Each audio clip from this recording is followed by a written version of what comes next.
국물 없는 라면의 원조, 짜장면보다 이게 더 생각나는 날도 있습니다. 세상의 모든 브랜딩 이야기, 오늘 들려드릴 브랜드는 짜라짜라짜짜짜짜 짜파게티입니다.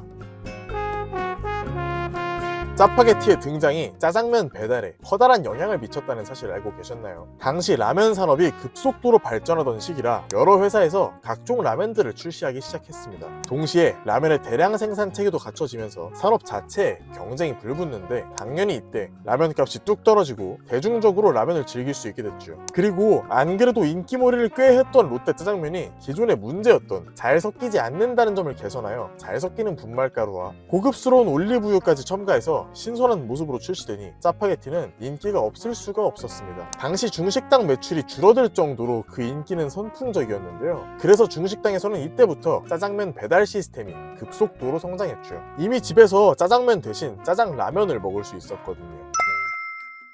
짜파게티는 잘 아시다시피 농심의 짜장라면 브랜드입니다. 그리고 농심의 설립자 신춘호는 롯데 출신인데요. 당시 롯데 회장은 신춘호의 형 신격호였습니다. 그리고 신춘호가 일본 롯데에서 무역 부장으로 일하던 1963년 한국의 최초의 인스턴트 라면 삼양라면이 출시됐고, 신춘호는 이때 일본에서 여러 라면을 접했던지라 라면 산업에 자신이 있었습니다. 그래서 형에게 한국에서 라면 사업을 진행해보자며 제안하지만 신격호 롯데 회장은 그래봤자 삼양라면의 후발 주자가 될 뿐이라며 반대했죠. 그래서 신춘호는 형 몰래 독립을 준비합니다. 라면 사업을 진지하게 해보고 싶었거든요. 그래서 1965년 농심의 전신인 롯데공업이라는 회사를 따로 차려서 롯데라면을 출시하고, 이어서 1970년 롯데 짜장면까지 내놓습니다. 짜파게티의 초안이라고 볼 수 있는 제품이죠. 그리고 이 제품은 잠깐이지만 굉장한 인기를 끌었습니다. 당시엔 짜장면이 고급 음식이었거든요. 비싼 가격 때문에 졸업식 날에나 먹을 수 있던 음식이었을 뿐더러 당연히 배달은 꿈도 못 꿨고요. 식당에서 요리사가 해주는 음식이라고 인식이 되어 있었습니다. 그런데 그런 짜장면을 집에서 그냥 끓여 먹을 수 있다니 이건 어떻게 보면 혁명이었죠. 그래서 카피 제품들이 우후죽순 등장합니다. 근데 문제가 된 게 이름을 짜장면이라고 지어놓으니까 상표 등록도 안 되고 경쟁사들에서 짜장면의 이름을 단 유사 제품들이 쏟아져 나왔기 때문에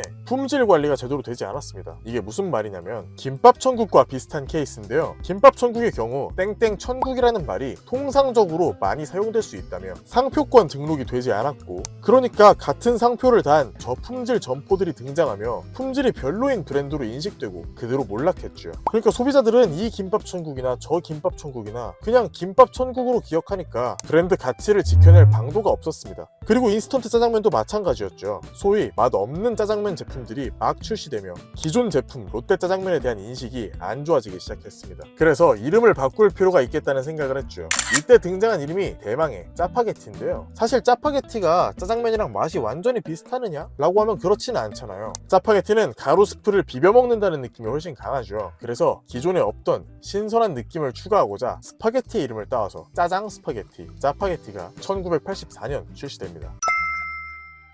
그리고 짜파게티가 그만큼이나 인기몰이를 할 수 있었던 비결에는 일요일이 있습니다. 짜파게티의 메인 문구 중 일요일엔 내가 요리사 라는 카피가 있습니다. 짜파게티는 왜 하필 일요일에 먹을까요? 그 비밀은 바로 가족에 있는데요. 짜파게티가 타겟한 것은 바로 가족들과의 일상이었습니다. 모티브가 된 짜장면은 귀한 음식으로 인식됐고, 당시 짜장면을 떠올리면 가족들과의 특별한 외식이 저절로 생각났는데요. 짜파게티는 이 특수성을 놓치지 않았습니다. 우선 짜장라면이라는 제품은 집에서 즐길 수 있는 짜장면이라는 아이덴티티를 기반으로 그 타겟은 자연스럽게 가족이 됐고, 짜장면은 귀한 음식이라는 인식을 살려 요리사라는 문구가 나오게 됐죠. 그리고 짜파게티가 일요일을 내세운 이유는 그 당시 사회는 주 6일제 시스템이었기 때문입니다. 가족들끼리 모두 모여서 시간을 보낼 수 있는 날은 일요일이 유일했던 거죠. 그리고 짜파게티는 가정으로 침투하는 음식을 만들어서 가족을 타겟으로 했으니 이 가족들이 함께 모여있는 시간까지 장악을 해버리고자 한 겁니다. 그렇게 일요일은 내가 짜파게티 요리사라는 말은 상당히 설득력 있는 문구로 자리 잡았죠.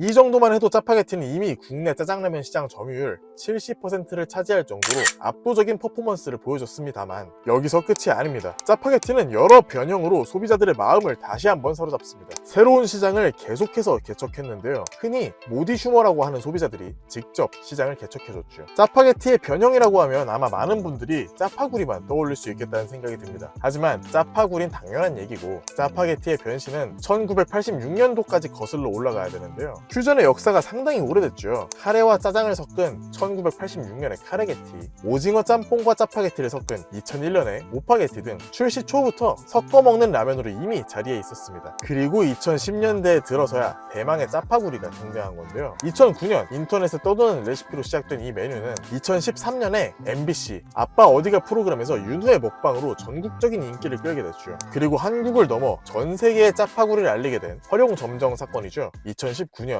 기생충이 개봉하면서 다시금 짜파구리 열풍이 불이 붙었고 이젠 더 이상 미룰 수 없었던 걸까요? 2020년엔 농심에서 자체적으로 짜파구리 제품을 출시하기도 했습니다. 이렇게 소비자와 기업이 함께 제품의 혁신을 도모한다는 점이 참 멋있는 것 같네요.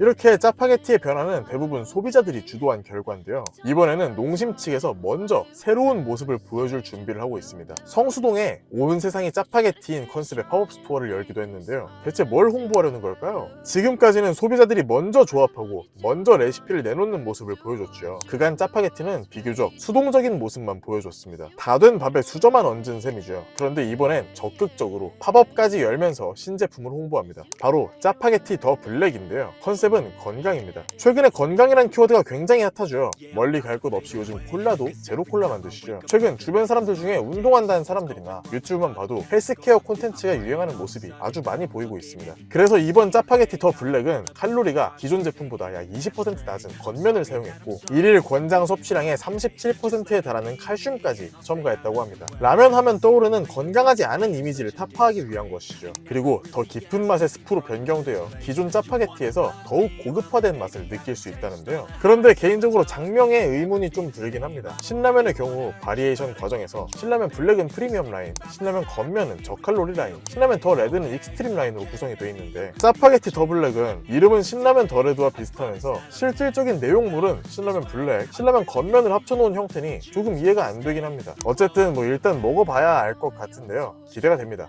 저는 짜파게티 영상을 계속 봤더니 못 참겠네요. 오늘은 제가 짜파게티 요리사 해봐야겠네요. 그럼 돌아오는 일요일 맛있는 짜파게티 한 그릇씩 하시길 바라면서 오늘 영상은 여기까지 짜파게티였습니다.